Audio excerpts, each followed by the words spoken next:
Good day, good evening, or whatever time it is there. This is Silverbusters, and coming at you with a video today about a topic I've been thinking about.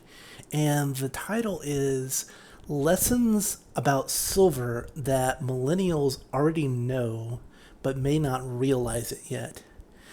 And much has been made of the Wall Street Bets group and the Robin Hood kids in the earlier stages with the whole short squeeze on GME, which had a second resurgence here today, apparently, spiking up over $300. I didn't get the complete details.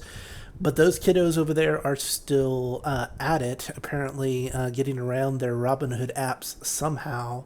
And of course, the offshoot, which is Wall Street Silver, which has been the two groups kind of together have been this energizing force that has helped popularize and put extra pressure on the silver market, which has always been brewing, but is now at a critical moment, a critical point, where if the system is holding together, it's holding together by the thinnest of margins. 1,000 ounce bars that should be trading for spot price or a dime above spot price are going for a dollar or two above spot price. Everybody is scrutinizing the ETFs like SLV and the various other forms of that and looking at them and saying, hey, do these guys really have the silver? You know, they're changing their prospectus in the middle of the night. We have folks from big investment banks coming on television and saying the ETFs are the ones shorting the silver. So essentially double shorting or naked shorting silver. So, I probably don't need to tell you that this is a super critical time and that the younger generation is the one credited with this. And I kind of see myself as a bridge millennial because I think technically, depending on how you classify the millennial generation, if you graduated in high school 2001 or later, you may be considered a millennial. That's not the only way to judge it, but it's a common one. But there is this kind of special period of time that we kind of carve out a unique little group of a mini generation. If you grew up with dial-up internet access instead of high-speed internet access as a kid, yeah, you might be in my generation. We're the spear point of the millennial generation, and so I share in common a lot with the current generation. Maybe not so much the smartphone stuff. I'm a latecomer to that, and I got there though eventually. But the culture, the gaming, anime, things that were considered nerdy, like Dungeons and Dragons and all that kind of stuff. We made that mainstream. It's part of the culture now, and we paved the way for that while everybody was making fun of us or calling us devil worshippers or nerds back in the 80s and 90s, right? And so that gives us a special cultural background. And you might think, well, what do these ignorant kids know? They grew up in a time of relative stability. There were wars, but nobody was being drafted and sent off forcibly. Things were relatively stable here at home. You could say it's a soft, ignorant generation who doesn't really know anything. But I would say that's short-sighted, that there's a lot of intelligent, hardworking millennials. And really, maybe it was a failure of leadership, a failure of guidance, not of an entire generation of boomers, but of the current leadership stock of boomers that were available to guide us. But that doesn't mean millennials weren't learning, that we weren't absorbing things, that we weren't obtaining experience and growing, even while we were doing our silly, nerdy, supposedly meaningless sort of activities growing up. And one of those big ones would be online gaming. And I would suggest that there's a huge group of very intelligent people that grew up playing online video games that may already know the story that I'm about to tell you. Maybe it's even they don't realize that they know this story, but when I tell you this story, they'll say, "Oh yeah, that happened to me too. I remember when that happened to me in such and such a game," and yeah, I totally understand that, and that's maybe part of the subconscious that is driving folks into a lot of the precious metals, into silver, into cryptocurrencies that are stable coins, things of that nature. But I'm going to tell you the story, and you might think it's silly, but it has a serious point. So if you're a boomer going, ugh, he's going to talk about a video game, he's going to talk about weeb stuff. No, this is going to connect back to politics, human nature, economics, inflation, hyperinflation, all that sort of stuff. So if you want to stick around and see how us stupid kids were learning stuff, this is the story. So basically, there was a period of my life where, for no good reason, I was having to endure a period of inaccessibility to meaningful work. It was not a good time for me, but I needed to lay low, and I had the fortune to be able to lay low, and I had the fortunate state of having a PC and some games and the internet connection so that I could distract myself during this storm that I found myself in my life. So basically, you have a okay, I'm going to toot my own horn here. A relatively intelligent, relatively diligent young person who's been deprived of meaningful work. And I got into video games pretty heavily. And one specific game I got into at the time was Minecraft. And you might be laughing right now because Minecraft now, excuse me, Minecraft has a reputation as a kid's game, like a little kid's game. But Minecraft has a long history. And before it was taken over by Microsoft, before it was marketed heavily to kids, it was a PC only game with bad graphics that was a very nerdy, very kind of eccentric game that was appealed to intelligent people. And so that was the early stages of Minecraft, say circa 2010, right? We're in the economic kind of doldrums after the 2008 period, and I find myself with a lot of time on my hands, a good head on my shoulders, and nothing meaningful to do with it except play this video game. And this wasn't the stock version of Minecraft. It was a version with a few little minor tweaks that installed an economy into the game, which wasn't part of the kind of, there was no economy, there was no villagers, there was no emeralds, none of the kind of rudimentary economy stuff that they had tacked on to the game at this point existed. It was a script that added a slash pay command where you could transfer currency from one player to another player, and some functionality with a chest where you could slap a sign on a chest and you could trade any number of commodities at any price. You could buy and sell from the same chest, and plus a system that kind of installed rudimentary law and order, where you could claim a patch of land for a certain amount of currency, and that land would be protected so long as you paid the taxes, and nobody could hobble your building ambitions so long as you continued to pay those taxes. It kind of set up a little bit of a safe zone where people could develop a town and then later a kingdom within the game.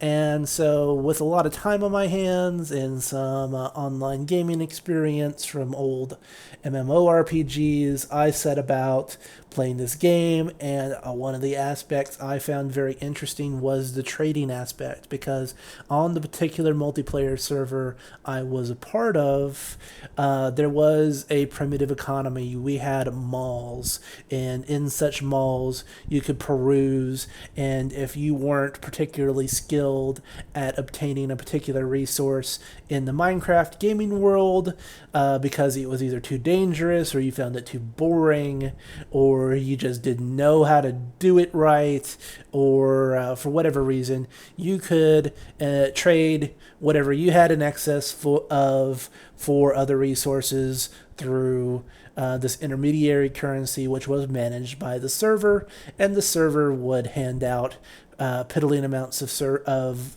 currency, depending on if you did certain things that helped the server, like voting for it on advertising sites, which drove traffic to the server, or which, and another aspect which kind of foreshadows the demise of the economy of these servers, was that you could exchange US dollars more or less for in-game currency at a certain rate, and this rate would eventually cascade, and you would get more and more of the in-game currency for ever less and less of the US dollars, as the owners of these servers, this server in particular, became more corrupt and desperate in order to keep up their imagined lifestyle that they got themselves in.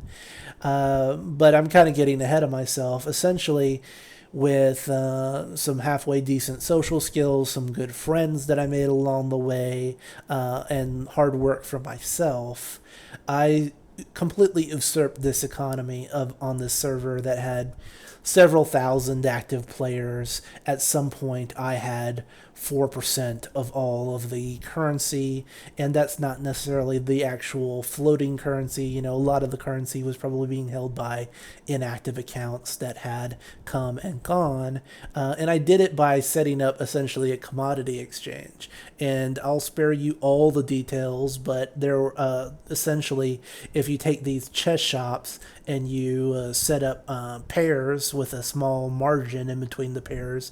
Say, if you want a stack of logs, you're going to pay me $5 for this stack of logs, and I will pay you 4.5 for this stack of logs. And once that chest fills up, it's immediately adjacent to another chest where you can sell me buy logs for 4.5 and sell them to me for 4, and so on. By creating these long rows of chests, I essentially created a floating automated commodity exchange that never ran out of supply, because it could immediately respond to supply and demand in a far more natural way than having to come back, reevaluate the situation on your own, and adjust the prices manually on the signs, which took up a tremendous amount of time and effort if you could even get the price right.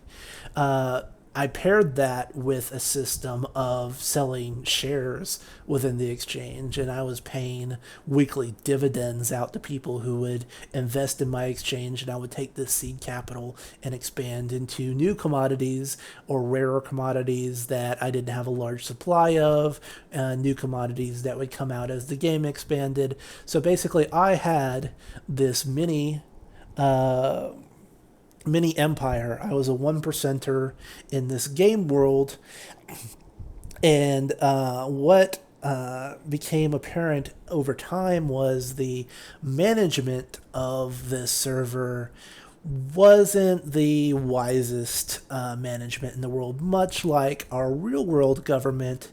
And it might have taken longer for our real world government to slide into corruption and decadence and all forms of stupidity and lying to themselves and corruption, and yeah, but gradually you'd have to admit that we are not living up to our ideals in terms of governance. And we write one thing on the Constitution, and then our politicians do another thing. And I put this equally on both major parties of the United States government.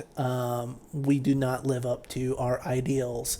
Our ideals are good ones if we would actually live up to them. If we actually did what the Constitution says, I think we would have a much better society than we do here. But the point is that the gaming world government was no different than our real world government. It just happened faster because everything that happened in this world operates on a kind of abbreviated, accelerated lifespan where people join, they get infatuated with the game, they build up social networks and friend networks, and then something happens, they lose interest, the real world reasserts itself, they leave, and they move on to other things, and maybe they come back and get excited about it again at a later date. But for the most part, you're going to see a gradual rise and fall in popularity of the game.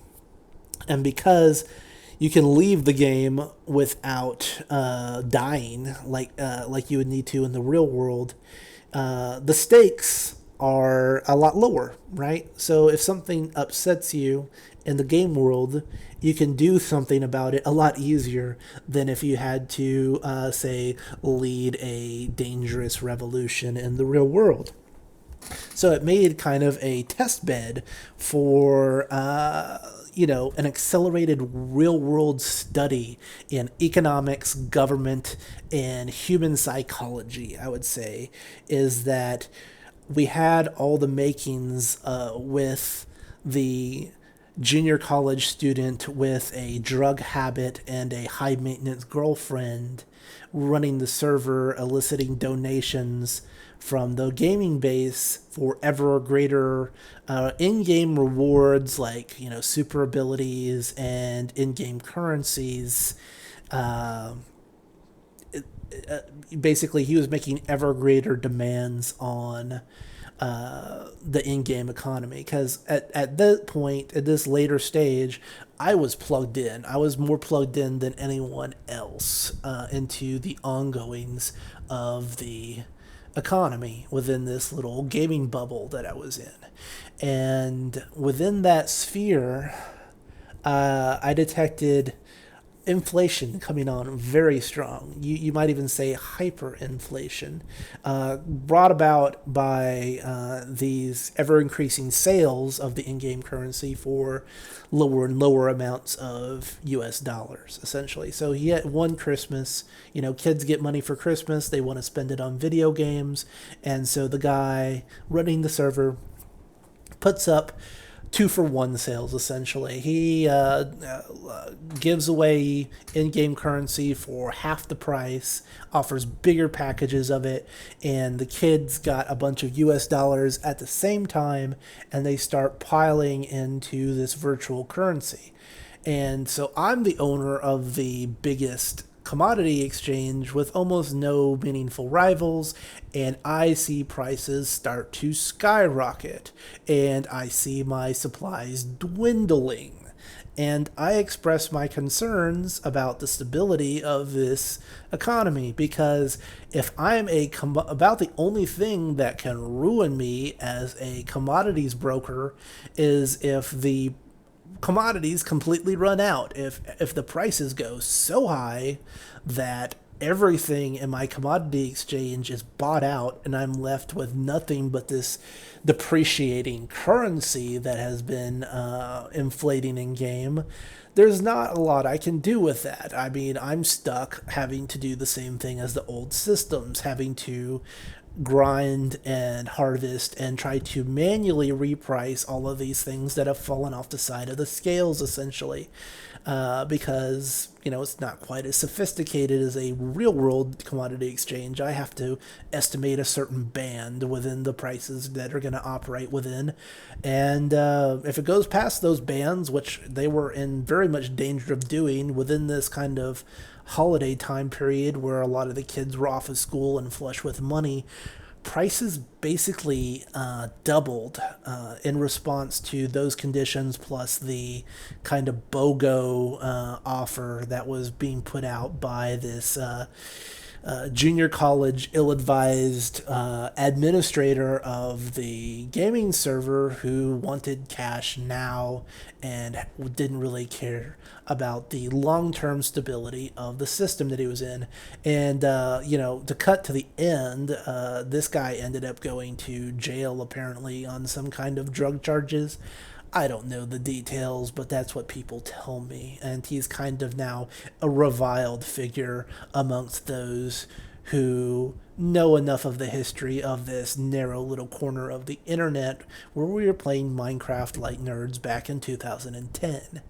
But I threw up a little bit of a protest. I'm like, hey, this isn't a great idea. Prices are skyrocketing, and as my modest form of protest, I am going to shut down my commodity exchange for 3 days, and I invite all those other shops who are threatened by these actions to join me in solidarity and shut down their shops for 3 days in order to show our support for some kind of stability for the economy, right? And what can I say? I had time on my hands. I was bored, and I had this appealed to me at the time. I was fighting the good fight in my own little tiny way, and I had nothing else more meaningful that I could do with my life. So I was fighting in this little arena where the stakes were low, but it gave me the thrill I was looking for at the time. And then the wrath of the authorities came down on me. This guy sought me out. The administrator called me a terrorist for organizing people in such a way against him that I was acting against the interests of the server, and that everything that was in the server was his property. And this was terribly short-sighted, because this is a game where essentially almost everything is built by the players. Everything meaningful, every town, every resource. There might be a little bit of an administrative area, but you literally had hundreds of active players at any one time, and thousands over the span of weeks, collaborating on these massive towns and projects that people were doing. And the administrators did almost nothing but sit back, moderate the chat, and collect the money that they were getting from all the people buying perks and in-game currency from them, right? So he was shooting the golden goose, and I was trying to tell him that he was destabilizing his economy, and he wouldn't listen. He banned a lot of my younger or less stable cohorts who were kind of aligned with me, who couldn't keep themselves from cursing out and insulting admins and giving them the excuse they needed to ban them. I found myself temporarily banned, but eventually allowed to resume, presumably because he, for a short period of time, came to his senses. But at that point, prices had doubled for basically almost all of the key commodities, things like diamonds and logs and iron, and the basic kind of stuff within the game had dramatically gone up in price based on this inflation that had happened. And so he calmed down for a little while, but for me, the writing was on the wall that, the BOGO rate went away, but still I saw this as not a good place to invest long term anymore. Not a good place for my friends. It was causing us real stress. There was a strong desire just to have fun and not to have to endure these kind of silly, tyrannical projects, threats and such hoisted against us by these tyrannical moderators who are the reflection of our current day government. So I decided to cash out. And since he was trading US dollars for in game currency as a commodity exchange owner, it was pretty easy for me to go look at my current bank balance, uh, look at my remaining commodities in my commodity exchange, and then offer those up as a black market trade to some people who might be interested on the in purchasing these items.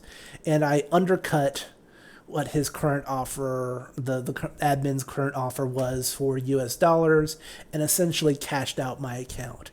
They got my lands, they got my commodity exchange or access to it for a period of time until I reclaimed my account.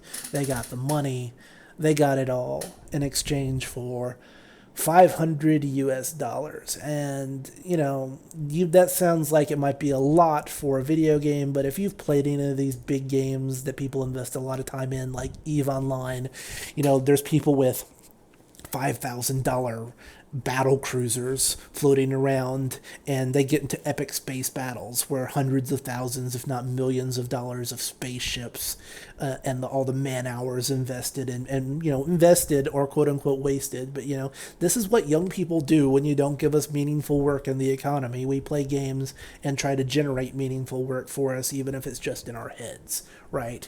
The urge to do meaningful work is there regardless of whether or not the opportunities have been provided for us to embrace that desire. So I cashed out. I got the money and ran. I got out of that economy and turned elsewhere, my interests elsewhere. And sure enough, the game continued on a kind of downward spiral after I left. It wasn't too much longer later. It was, I don't know if it was 3 months or 6 months, something like that. The Nobody knew the price of everything. All the major shops were closed.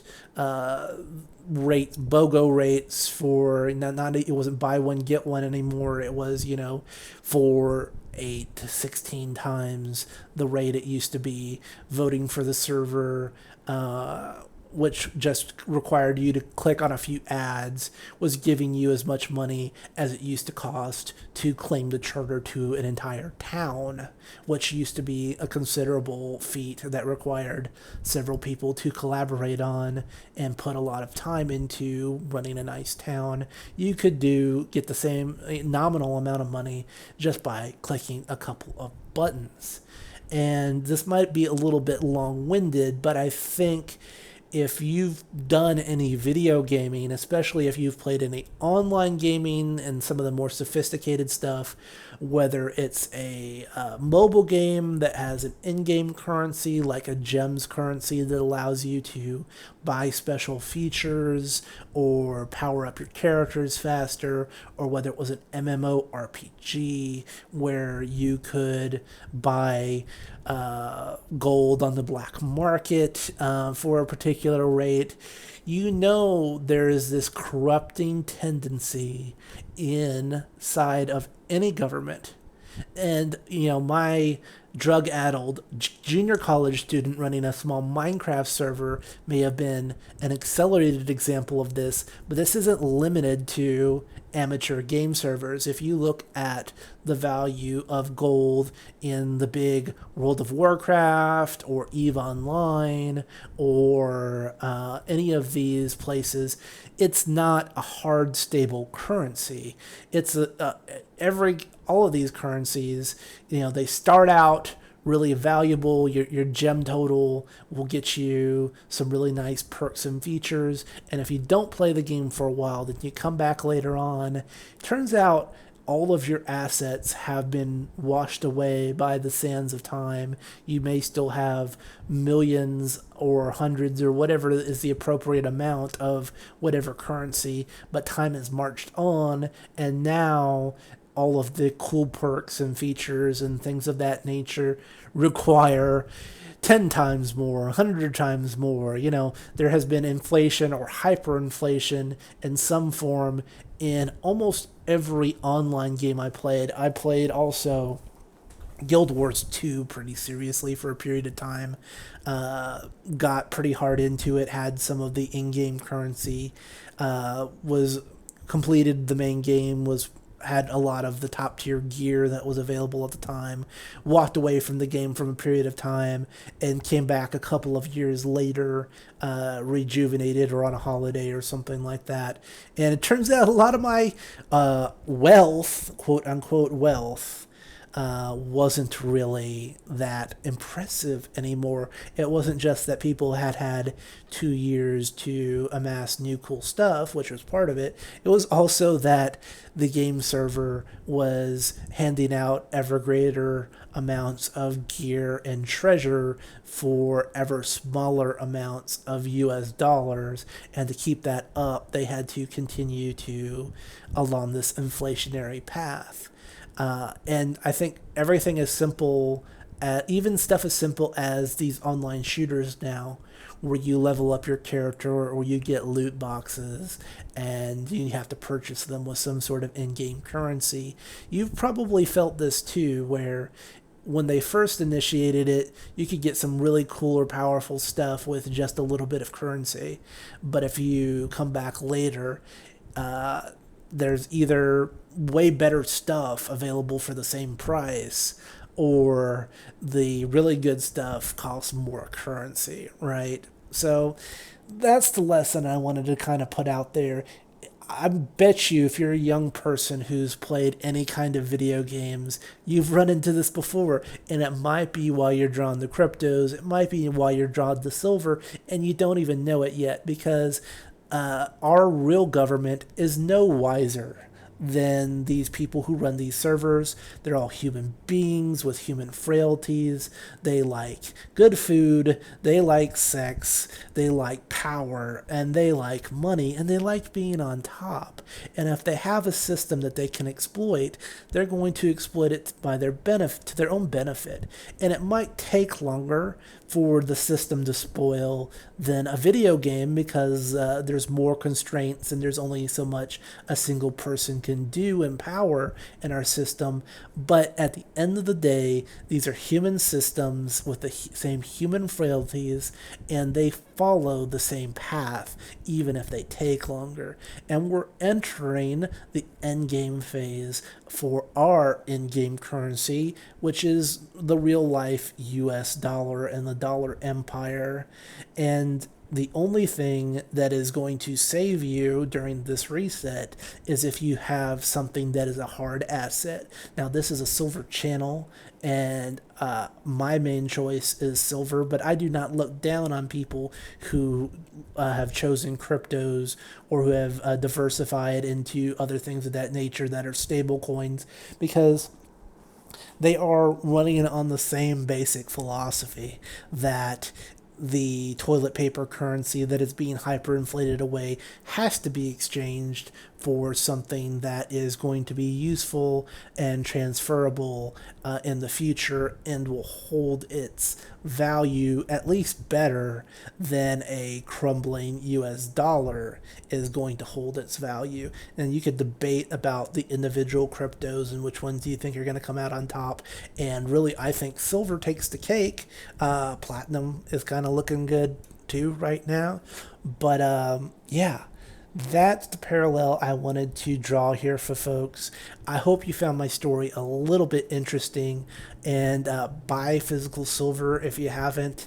If you've got any meaningful amount of US dollar toilet paper currency, now's the time to get out of it. If you've been stacking a long time like I have since 2007, I had some gold even earlier than that, it might be hard to purchase more at this point because you've gotten used to purchasing it at such low premiums. And, if you're comfortable with what you've got, no problem. You're good. If you don't have any, it may be time to get in while the getting is still good. That's the story I wanted to tell. I hope you guys found it interesting.